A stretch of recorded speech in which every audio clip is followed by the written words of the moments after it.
Menurut Anda sekalian, siapakah yang disebut sebagai Gus Maksum itu?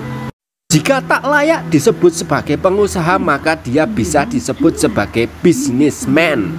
Berbagai usaha bisnis dijalaninya. Bisnis yang utama adalah menjadi penipu.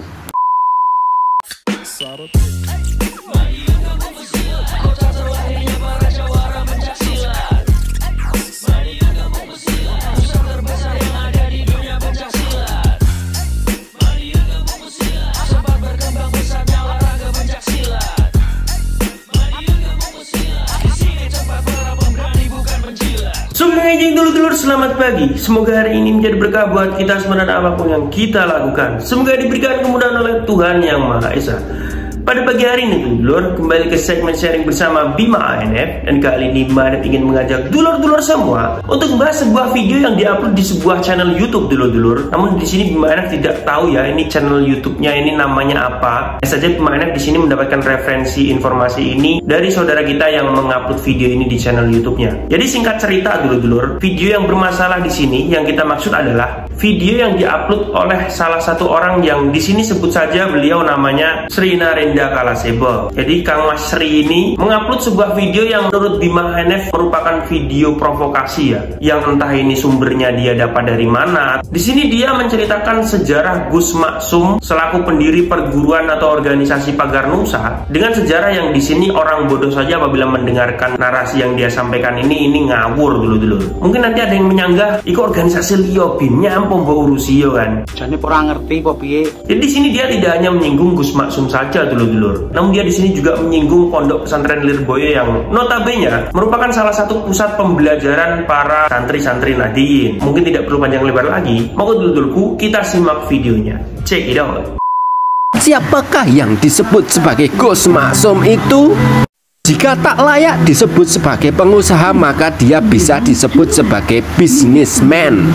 Berbagai usaha bisnis dijalaninya. Bisnis yang utama adalah menjadi penipu. Pura-pura menjadi ustadz, pura-pura menjadi kiai, lantas menipu orang sepagar Nusa dengan mengaku sebagai pendiri dan ketua Pagar Nusa. Beliau Gus Maksum juga membuka praktek perdukunan di beberapa tempat.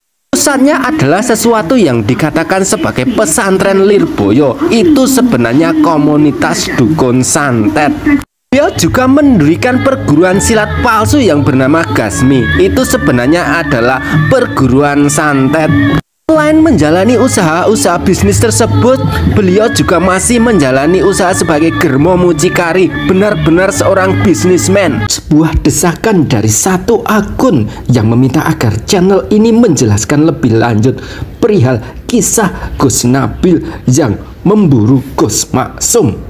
Setelah dicermati lebih lanjut, ternyata akun tersebut terdiri dari beberapa demit, yaitu pasukan demit perewangan dari Gus Maksum. Namun saya menyambut baik permintaan itu. Meskipun mereka demit, mereka memandang hal itu perlu dilakukan agar tidak terjadi hal-hal yang tidak diinginkan. Maka inilah pernyataan saya, Sri Narendra Kalasebo.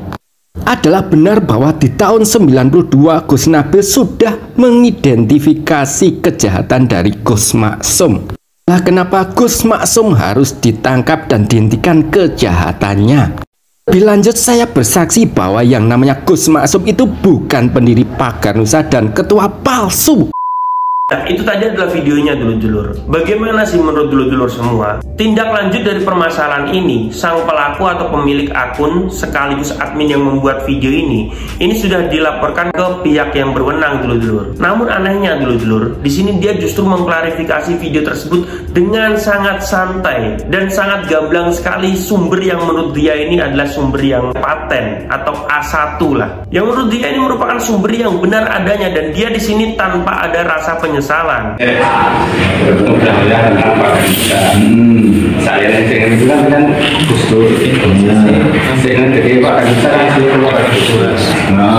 lo sampai jadi Pak Kanisa tahun 8 di Bantul sini. Bantul, iya. Oh, nah Kalau ada ketemu Gus juga di sini. Oh, iya. Saya bilang ketemu dekatnya sama Gus Dur. Jadi sana bukan Gus Nabi. Aku udah. Nah itu karena saya tadi nyuruh ada dihadirkan biar urusannya jelas kan.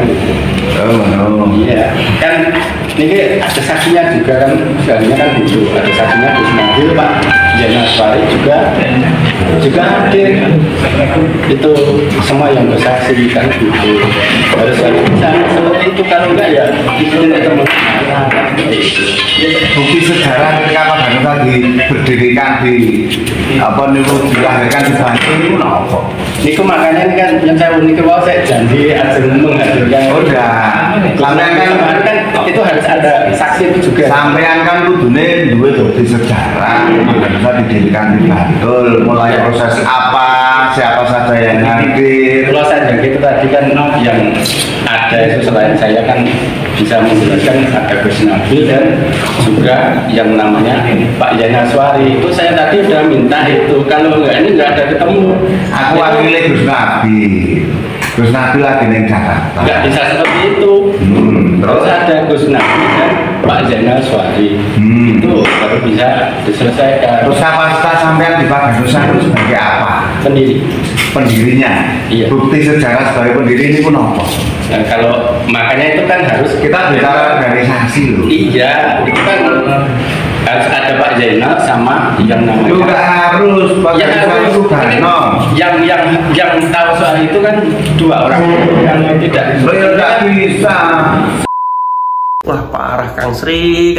Ya terlepas dari kita dari perguruan atau organisasi mana ya, bila mana ada orang yang menjelek-jelekan seorang tokoh kiai, apabila sampai membawa nama Pondok Pesantren Lirboyo ini, pasti kita semua terutama dari kalangan warga Nahdien akan sangat tersinggung dulu-dulu. Kok bisa ya menceritakan sejarah secara gamblang dengan narasi yang sengawur itu? Ini kalau menurut dulu-dulu semua bagaimana? Pemahaman yang seperti apa dulu-dulu? Kalau menurut saya sih udah sesat dulu-dulu. Jadi orang seperti ini perlu diajak diskusi dan perlu diluruskan ya, diajak ngaji bareng lah supaya paham sejarah dari Pondok Pesantren Lirboyo itu sendiri seperti apa, sehingga memunculkan tokoh bernama beliau Gus Maksum Al-Jauhari, biar gak ngawur seperti ini penyampaiannya dulur-dulur.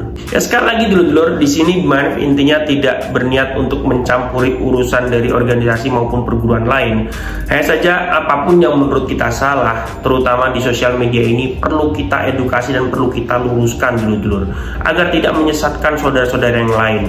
Mungkin ya, kalau yang tidak suka dengan organisasi atau perguruan Pagar Nusa akan justru meng-up informasi seperti ini, biar semakin ngawurnya ini semakin menyebar luas. Hal seperti ini bisa menjadi pembodohan bagi generasi-generasi yang selanjutnya. Hal yang viral jelek saja ya, yang sudah berpuluh-puluh tahun, itu tidak terusut. Nah apalagi hal-hal yang baru-baru ini, sebelum viralnya kelewatan seperti yang sudah-sudah, kita harus bersama-sama hentikan dulu. Kalau bisa tertangkap pelakunya, sehingga bisa segera di take down karya-karya yang berefek buruk terhadap generasi-generasi muda. Oke dulu-duluku, terima kasih sudah menonton video terbaru dari Bima ANF, dan sampai jumpa di video Manif yang selanjutnya. Salam persaudaraan.